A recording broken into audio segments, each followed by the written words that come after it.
I felt when I was sitting up there, I was looking out over probably in that space hundreds of thousands of people, maybe a million that I could see. And everyone had walked there in peace. And I just sat there and I just felt sad that there had been so much negativity surrounding this community I was looking at, but also that view and all these people and that experience could be the antidote to so much negativity in the news. How did you become familiar with Imam Hussein, and how was your experience in Iraq, especially about اربعین? So in 2017 I was approached by an Iranian arts institute which is based in Tehran. It was 10 days before اربعین, and when I received the email inviting me to present the documentary, it was the first I'd heard of it. For me it was like starting again, and it was a real learning curve. I then came back to the UK and had this body of work which I then submitted to award bodies and publications, and we had I think 17 international exhibitions in 2018, and started to really start speaking about it on social media. And at that point I didn't fully understand the significance of me capturing it. I just thought that, well, I've now come to realise how important it is that I documented it.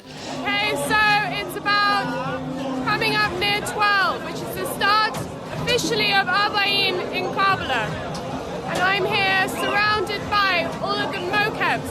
It is so packed. There are very few places in the world where you can just go with no plan and it be efficient enough. The travel arrangements kind of fell through, and everyone's moving in the same direction, so you can't get lost. Even though Farzan managed to get lost, and more about a uniting, peaceful walk.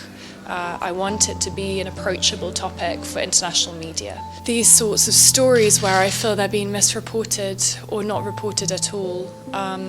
So my intention was to go out there and document it in a very, very humanistic way, very intimate way, and to try and humanize a story that I felt had been looked at en masse in the millions. I think it was incredibly important for me as a young woman to know that I had the support of my Iranian and Iraqi colleagues. I'm 25 years old, and to have my work valued, my freedom valued, the trust they had in me, in my ability to tell the story.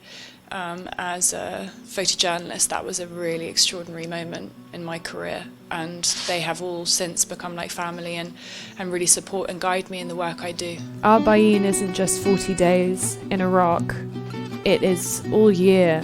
The organizations, the charities, the pilgrims, the communities, and I want to show every reach.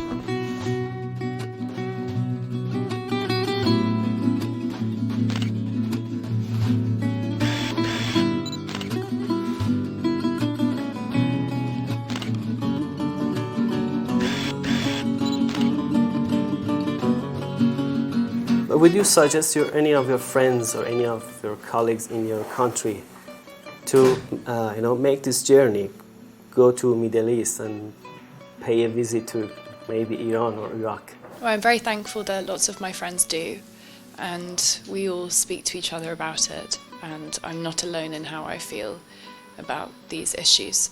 So there's no convincing people. There are many amazing journalists who are working in these regions doing extraordinary work, and I hope that their work will be equally as highlighted in the media too.